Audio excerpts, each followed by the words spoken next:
Welcome back, everybody. It is that time again for the About the Fans post-game show. As always, I'm Jordan. Got Petrie here with me. The Miami Hurricanes defeat Wake Forest. I What was the final score? Like 42? Was it 42-14? Yeah, 42-14, Yep. dude. Great final score. As Yep. we always like to talk about, another spread covered. That one was minus 23 and a half, which is a huge spread. I know Wake Forest isn't very good, but 23 and a half is a lot of points. And then they end up covering the spread by more than a full field goal. So they end up winning by 28. So that covered the spread by Yeah. 4.5 Yeah. points. Great Got win. got the backdoor cover, but it still counts.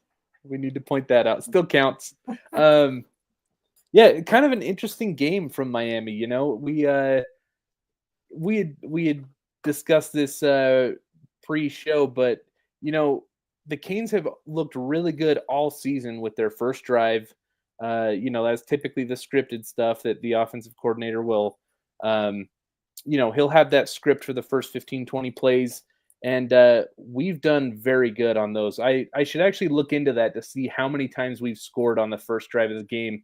I would bet you it's like over 70% of our games this year. We've been very good. So credit to Shannon Dawson there.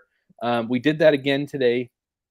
Um, and then, offense kind of stalled out for a little bit. And then, as always, fourth quarter comes around and, knock it out of the park and get the cover. And I don't know, interesting recurring themes.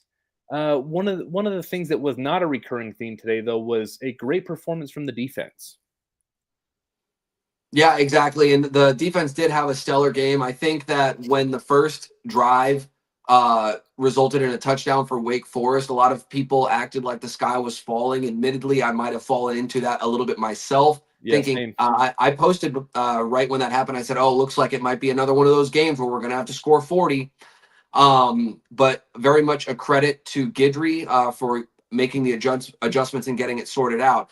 And to the point that you just made about our opening drive successes, we have to remember that just like our offensive coordinators plan an opening drive with the first 15 or so plays, 15 or 20 plays, other teams do that as well. So when you give up an opening drive touchdown, that's not necessarily the worst thing in the world either. So we give up the first drive touchdown and then do not allow another point the whole rest of the game. The only other score for Wake Forest was a kickoff return touchdown.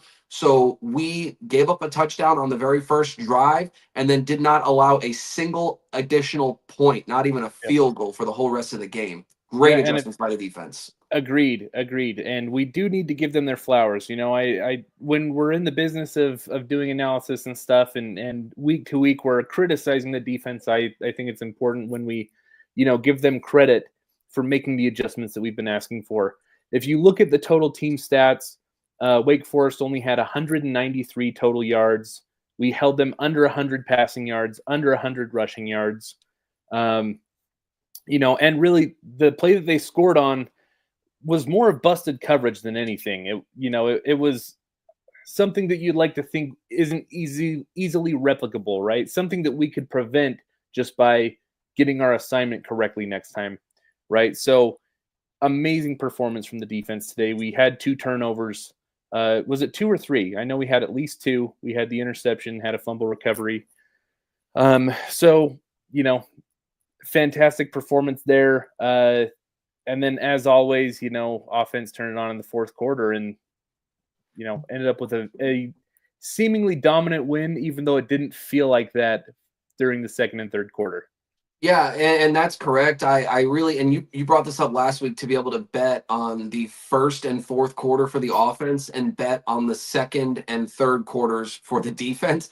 Like that would almost be like another example of that today. Just like the defense did make its adjustments though to not allow another touchdown the rest of the game, which is terrific. The offense also made adjustments again, which it is a sign of a strong, intelligent team. They scored the opening drive touchdown, which, like we discussed, it could be scripted. They did stall out for a bit there, and then they closed the game with their last three drives, three straight touchdowns. And so, yes, you do want to have it sometimes where your team just has it already figured out for the entire game, but it is also very encouraging to see the adjustments being made. Yeah, absolutely, absolutely. And Mish Powell had that awesome interception return today. Um, we'll see We how don't cover the spread today without the defense. Think about it like that. We it's don't cover true. the spread today without the defense. It's true. I'm kind of interested to see how next week's going to go. We won't get too much into that right now, but our improved defensive performance today. Bachmeyer did get benched towards the end of the game. Um, we're going to face a little bit stiffer challenge next week when it comes to that passing attack of Syracuse with Kyle McCord. So we'll see. But for today, we can celebrate the defense and be pleased with the way that they played. Yeah, I'm not going to get mad at the defense at all. Of course, it was very easy to get emotional after the very early part of the game, but at the end of the day, like, you still also have to like shout out the fact that the team did play a good complementary game. But Maui Noah, he gets a lot of flack, but he was all over the field today. He did lead the team in tackles. I'm sure that's not the first time it's happened all season if we wanted to go back and check. But man, what a day for him from the defensive side, leading the way with 12 tackles, and 7 of them were solo tackles. So it's like it was just him in the right place at the right time and wrapping up, making a clean tackle. So that's good. So one thing that stood out today, and I'm going to have you touch on this because it's an idea that you've been touching on each week. But the play from the running back room really stuck out today, and that it was a multi-headed attack. And I want you to go off on it because it's a thread that you've been following. So tell us about the running back room today. I love what they're doing with the running back room. I have no inside information on this, but I'm just saying based on the optics, it looks like they are building a waterfall in the running back room. Obviously, Damian Martinez is running back one this year. This is his bag season. It's right before he tries to go pro and make it to the NFL. So he's going to be the number one running back. They're going to try to get him those goal line touchdowns so that he can kind of get his stats up. And then Fletcher is going to be running back number two. They're not going to try to burn him up. They don't want to run him into the ground and run all the tread off of the tires. And then Lyle is running back three right now. He is a freshman, and they are working on him growing, getting stronger in the weight room and studying film and learning how to be a running back on this level where you can't do like what you did in high school where you just run all over everybody because you happen to be bigger and stronger. So he's learning. Now what's going to happen is Martinez is going to leave the program next year and go pro, hopefully. Then what's going to happen is next year Fletcher will be RB1 and he'll be what Martinez has been this year. And then Lyle will graduate to RB2, where he'll be what Fletcher has been like this year, et cetera, et cetera. It's a waterfall. And so when everybody is on the internet clamoring, oh, we want to see this running back, we want to see that running back, that's not the plan that the offensive side of the room has in mind. That's not what Cristobal, Dawson, and everybody has in mind as far as how the running backs are going to be used. It looks like a waterfall, and I really like to see it because that enables your RB1 to get some nice stats and get his name and his reputation up so that he can get drafted or at least get a good contract while not burning your younger running backs just because they're there. You don't need to run them to the ground just because they're there. So I really like that from them. Yeah. So just distribution of touches. So we'll just do carries as handoffs, not including pass receptions here. Martinez got 16 carries for 63 yards. That is a very respectable performance. He's been good for like 5 weeks now, and I love his run style. He's kind of a bruiser. He can break one, get to the second level of the defense. He's probably not the biggest home run threat in that room, but he is the type of guy that's going to wear down a defense. So, once we get into more competitive high level play, I'm talking ACC championship game, perhaps even the playoffs, Martinez, what he offers is going to be so much more valuable in that he will give us the ability to control the clock with his bruising running style. Fletcher had 6 carries for 55 yards. That's awesome. Almost 10 yards per carry. He did have a 30-yard run was his long. Lyle kind of got more burned towards the end of the game. 7 carries. He broke one for 61 yards. Total yardage was 115, had a touchdown. So even with that, you take away that 61 yarder, and he still did 6 carries for 54 yards. So, you know, I always tend to play that game that when you bust a really big one, you just, kind of take that away and see what the stats were besides it. Still 10 yards to carry, even without that 60-yard run. So, and he had a touchdown as well. So amazing game for Jordan Lyle. He really kind of, we don't cover without him, really. He kind of blew that game open at the end there. Yeah. And you could really point to any number of things we don't cover with this, we don't cover with that, and that is true. It is a team effort, and that's what we always really talk about when it comes to football. It is the ultimate team game. Now, I will go back and say, you mentioned like, hey, we'll call it a backdoor cover. Call it a backdoor cover if you want to. I would actually call it a cover by stamina, a cover by your toughness and your mental fortitude, because let's look at the Georgia game against UMass today as a parallel. Both games played at the same time. UMass actually went up early on Georgia, and then Georgia did come back and they took the lead, but it was close for a while there. Yep. And then at the end of the game, Georgia overwhelms you with their talent, and at the end of the day, you don't have enough 4 and 5 stars. You don't have enough analysts that help study the game. You don't have enough time, money, and effort spent on task to compete with that level of what their investment is into the game. And so Georgia ends up winning by 24 or whatever the number was. I didn't see the final score. They ended up winning by close to 30 points. Yep. So everybody's watching UMass early thinking, oh, wow, hey, they're keeping it close with Georgia. Maybe Georgia's not so good. But then at the end of the game, Georgia shows you who they are. Well, Yep. guess what? Miami's in that ballpark now, too. You Yep. can keep it close with us for the first half. You can keep it close with us for the first 35, 40, 45 minutes, maybe even a little bit into the fourth quarter. But that last 10 to 15 minutes or so, that's where our preparation, our physicality, and our talent overwhelm. Yeah, and being a millennial Canes fan, most of my Canes fandom was through the 2000s. All of it was. So, I have more memories of being mediocre than being dominant, right? We used to say all the time throughout the 2000s, 2010s, early 2020s that whenever we'd play like an SEC level school, the complaint was, man, we can hang with them for 3 quarters, but then at some point we just get outclassed in depth. That rotational guys start coming in and their rotational guys are just beating ours into the ground, and that we just can't hang. Our second and third string cannot hang with their second and third string, and it is the difference maker. They start pulling away, and that was a very unanimous. It was a widespread complaint about how we needed to change the building of the program. That was one of the big critiques of the Al Golden era. Is even when he did have really good players on the first string of our depth chart, we just felt like we had no depth to compete with the blue chip programs. Like you said, I think this is an evidence and credit to Mario Cristobal that we are starting to play like that team. Now I'm not saying that we're ready to hang with some of the best of the SEC yet. However, it is encouraging that when our second and third string guys start rotating in, that we are absolutely pounding the other team's second and third string into the ground. Yeah, exactly. And it is a depth thing, as you mentioned.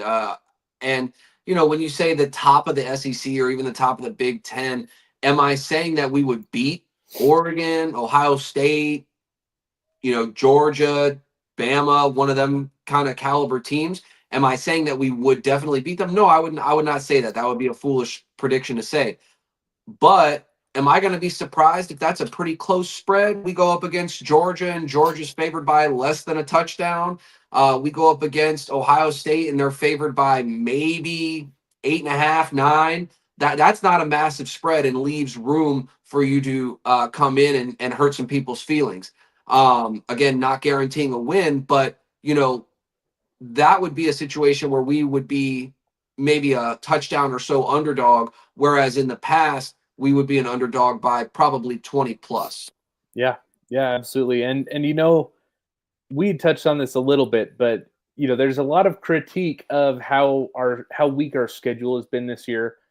Florida has actually turned it on the last few weeks. They got a big win against Ole Miss today, and that's a Florida team that we beat. And I know that DJ Lagway did not start the game against us, but he did play a considerable amount of the game versus us, and we blew him out pretty well. So um, it's not like we haven't played anyone this year. I also really don't want to hear the DJ Lagway argument. He's a terrific player. I've been watching their some of their games and seeing some of the highlights, and he is very, very good. So please do not mistake this as disrespect for DJ Lagway. I do think he's a very good player. That said, when Florida fans get to talking about, oh, it would be different if we played now. Yeah, it would be different. We wouldn't win by 24. We'd probably win by like 13 or 16. Yeah, If you want to tell me that DJ Lagway would be an improvement over what Mertz was for that game, I'll believe you. I do believe you. He's yeah, not making up 24 points by yeah, himself. yeah. There's no way. Also, not only is he's not making up 24 points by himself solo, like single-handedly, that also assumes a completely different game flow. So who's to say that the Hurricanes wouldn't have scored again? We did Yeah, get 41 in that game. Who's to say we wouldn't have gotten up to 48 or even, maybe 50? yeah, So yes, Lagway is tremendously talented, make no mistake about it. He's not making up 25 or more points yeah. in that kind of a game. And remember that we were hitting the quarterback so early and often in that game that we actually did cause Mertz to leave with a rib injury.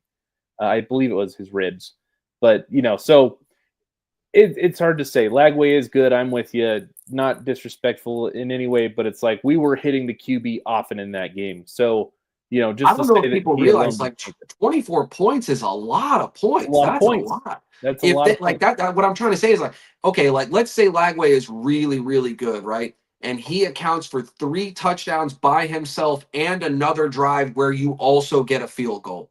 Yeah, It's still only a tie game, yeah, and that assumes that we don't score again ourselves. yeah, So yes, he's very good, but miss me with the fact that like, oh yeah, Florida would smoke Miami now. No, they wouldn't. Stop it. yeah. I'm with you. I'm with you. Um, so next week at Syracuse, I was texting my friend about it earlier, and I referred to it as the trap game of all trap games. Uh, and I say that, We got that out of the way 2 weeks ago, buddy. yeah, that's true. I actually think this one's worse. And the reason why I think it's worse is because this is a terrible matchup for us in the sense of they have the best passing offense in the I would say good country. quarterback, bad secondary. Yeah. And, McCord, he's not just a good quarterback. Like he was Ohio State's quarterback last year. He's played in some big games. And he's the number one in total passing yards. They have, I don't know, man. And a lot of people will meet you with that, like where you say, like, hey, he did used to be the quarterback at Ohio State for a reason. And they would meet you with that by saying, and now this year he's at Syracuse for a reason. Like there's a reason he's not still at Ohio State. Obviously, they do need to respect his game and take it very seriously because I could very easily see him going for, over 300 yards and probably 2 or 3 touchdowns, maybe even 4 if he's feeling a little frisky. But at the same time, it's probably going to come down to our offense straight up scoring more points, and not just scoring more points, but taking their time while they do it. Yeah. That would be another one where, as you mentioned, like our second and third stringers overwhelming their second and third stringers. That's what it needs to be like. So if they want to go touchdown for touchdown or touchdown for field goal and just trade scoring drives back and forth, and it ends up being like a 40 something to 30 something game at the end, I think that as long as we win time of possession, that we would win that game. Yeah. Yeah, that will be huge. Turnovers will be a big deal if we can win in the turnover margin as well. You brought up something that I think was a great point. I'm going to say it, but to your credit, is that interceptions are not as valuable of a defensive stat as punts and turnover on downs. I think you're spot on with that. However, in a game like this where we are going to be very outmatched in a straight up matchup of their passing attack versus our secondary, interceptions could be the difference, right? Just drive killers where he makes a small mistake and we are opportunistic. Like that can be the difference between us getting smoked in that game and us winning. And they're going to be throwing the ball too. So, like, Yep. yes, the interceptions will be tremendously valuable in those moments. Yep. Yes, it is correct that technically a turnover on downs and forcing a punt is a better evaluating metric Yes, of a absolutely. good defense than interceptions and fumbles. The same way how in basketball, it's better to get a steal or say a shot clock violation rather than a block. Because if you get an interception, that doesn't necessarily mean that your defense failed, but it does mean that they were able to get a good pass attempt up. They were able to get a pass attempt up and into your secondary, right? Up to your Yep. secondary. Yes, your player made a great play, and that's terrific. The same way that when in basketball they drive to the lane and they're about to get a layup or a dunk, and your center or your forward comes and blocks them, that's great. Your player made a play. But that doesn't mean that your defense succeeded because your defense failed. The other team did get a shot up. Technically, it is better defense to force a steal or a shot clock violation. The same way that in football, it is a better evaluating metric that you force a turnover on downs or a punt. That means your defense actually succeeded. Yeah. So, hopefully, I don't know, man. I'm nervous about next week. I'm SMU not looks good. I'm not terribly nervous. I hate to be cocky. We're going to be favored.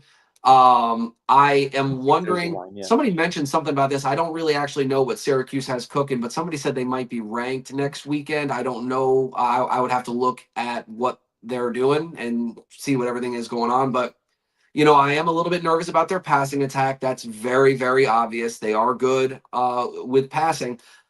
But am I supposed to be afraid of their running, and am I supposed to be afraid of their defense? Like, our offense did show they figured it out today, and they've been balling all So season. So I'm really not too concerned from that standpoint.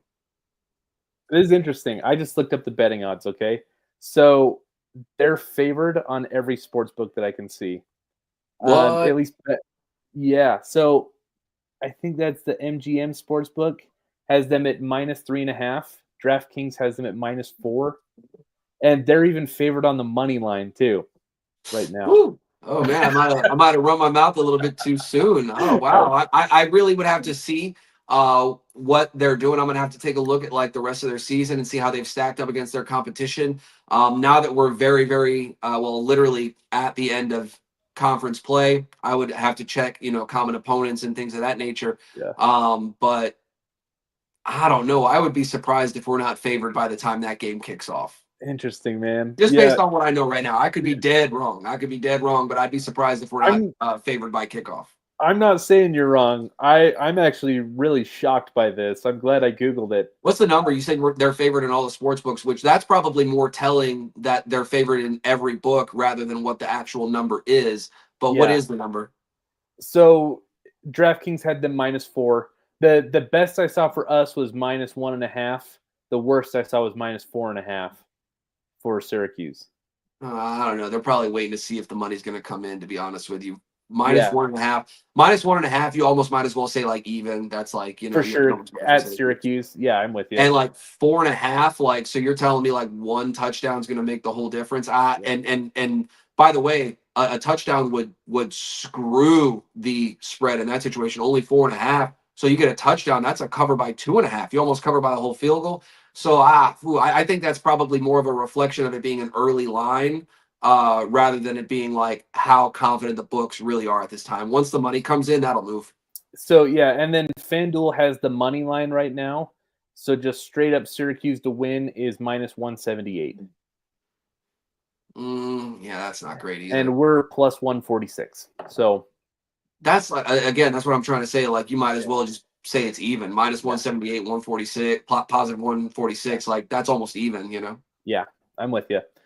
It will be interesting. It will be interesting. So just some closing notes because this will play into next week. The offense. So we scored 42 points today, okay? And I'm not going to count the interception return because that was an offensive touch or a defensive touchdown. So 35. Yeah, so 35 points in the second and third quarter. 3 points. Yeah. In the Shout out first Andy. and fourth quarter, we had 32 points on offense. Well, shout out Andres Borregales. He's the guy, like we say all the time. He's the straw that stirs the drink. And very few circumstances do you have where like your kicker is almost like an emotional leader of the team and is able to kind of provide that juice. We had the kickoff with the fumble recovery, and I'm not going to say he's the one who made the tackle, but he was right there at the top of the scrum, getting excited, like, let's go, that's us, that's our ball. Like, and very rarely can you say your kicker is the one who brings the juice. Andy brings a Miami swag that we all, hope to see from a lot of the offensive and defensive players, and he's our kicker. And I don't know where he's going to end up ranking in terms of all-time points for the Hurricanes, but I'd be willing to bet it's near the top. The guy is almost automatic from PATs and even field goals. I don't really sweat. If he misses one, I'm like, yeah, that sucked. But never in my life am I nervous when he goes up for a kick. I almost always assume that's going in. Yep. So I have an analogy for Andy. So I'm a few years into a budding sales career, right? I'm going to be a career salesman for paper products and envelopes. That doesn't matter. Anyways, it's all recurring business. Okay, Jim. Right. Jim Halpert. You can call me Big Haircut. Jesus. Yeah. So, it's all recurring business, and there's something to be said for the customers, the accounts that are smaller, but they're rock solid. They never give you any problems. You can bank on them, even though they're not the big ticket. Like what those type of customers do for morale as a salesman, is absolutely priceless. Even though they're only a small percentage of my total, right? What they do for my morale cannot be replaced. And that's kind of what Andy offers this team. He's not the big ticket item. He's not Xavier Restrepo. He's not Cam Ward. He's not some of the superstars that we have on defense. However, the fact that you can bank on him for capitalizing on almost every single opportunity that he gets, he's given us 12 to 15 points a game every week, and more than that, it's more just the percentage of conversion, right, for Andy, that you can almost just set it and forget it. That, if we need a field goal, doesn't matter the range, if it's within 60 yards, it's good. And like you said, there is a level of morale boost. There's a level of leadership, that cannot be taken for granted on this team. Dude, when Borregales goes up to kick, I get up and leave to go pee, and I get the ESPN alert before I even touch the door. Okay, ESPN alert, 48-yard field goal, A. Borregales, it's good. Here's the score update. I get up and walk away. I get the alert before I even touch the doorknob. So it's he's money, dude. He's so good. We will surely miss him when he is gone. I will say that. But at the same, shout out to him on Senior Day. Also shout out to Jacoby George. He had a very nice game today on Senior Day. We are gonna miss Andy when he is gone, but hopefully he is training up the next in line. I forget the name of the next kicker, but he had a solid pre-college career, if you will, as well. If I'm not mistaken, he's well repute. Yeah, and we've been blessed with kickers for a minute. Actually, punters as well. We've had it lucky for probably 7 or 8 years. It's unfortunate that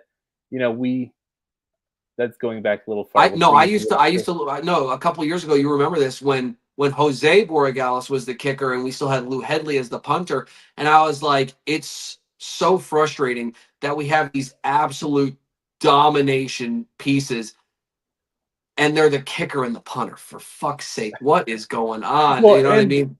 Like the two best players on the team are the kicker and the punter. What are we doing, guys? I know, but the thing is, if you would have added those two guys to like Alabama that season or Georgia that season, it would have made them completely unbeatable. Like when you're that good with your kicker and punter, and then you have all the pieces in place on offense and defense, you cannot be stopped.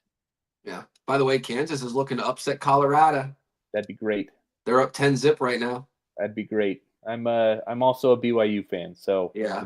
hoping for some action there in the Big 12. Oh, okay, yeah, that's true too. The thing about Colorado is I don't really have an issue with them whatsoever. I actually do like Deion Sanders. I'm a big fan of one of his quotes, one of my favorite of all time. When you look good, you feel good. You feel good, you play good. You play good, they pay good. They pay good, you eat good. You eat good, you live good. One of my favorite quotes. So I love Deion. Personally, a big fan of Travis Hunter, although I don't know if he should really be as strongly considered for the Heisman as he is, but I do love his game, and even Shadur as well. But, I kind of feel like Colorado right now, I don't want to get political on the show, but it's almost like, how they say that voting independent is like taking a vote away from either the Democrats or the Republicans. I feel like Colorado being in it with all these like high leverage recruits is just like taking a couple of good recruits away from like a Miami, an Alabama, a Yeah. Georgia, a Michigan. No disrespect to them whatsoever, but it's kind of like, I don't know if you're ever going to put enough together to really compete at that high level on the like that next level. But you're going to take just enough recruits that like some of the big programs are like, come on, man. Yeah. Like they just flipped that quarterback from USC, 5-star kid who reclassified. Obviously, they took Hunter from Florida State. Thank God for that. I ain't mad about that. But Yeah, for real. that's a Hunter is a kid who otherwise might have gone to, for example, Alabama, Georgia, Michigan, wherever, it doesn't matter. So yeah, I like Colorado and what Deion's doing. I just don't know if that's going to end up being the actual long-term play. Yeah. I think Deion is obviously a polarizing figure in college football. I think, maybe the accurate assessment is a little more of like threading the needle on, obviously he brings a lot of great things to the table. But I think it's also somewhat obvious that he needs to hone his coaching skills a little bit. It seems like he's a great motivator. Seems like he's a great recruiter of talent. It seems like, he has the ability to lead a program. I think there's probably, and he hasn't been a coach for very long. I think there's still plenty of time for that. But the best compliment I can give Deion is I really hope he doesn't coach Florida State anytime soon.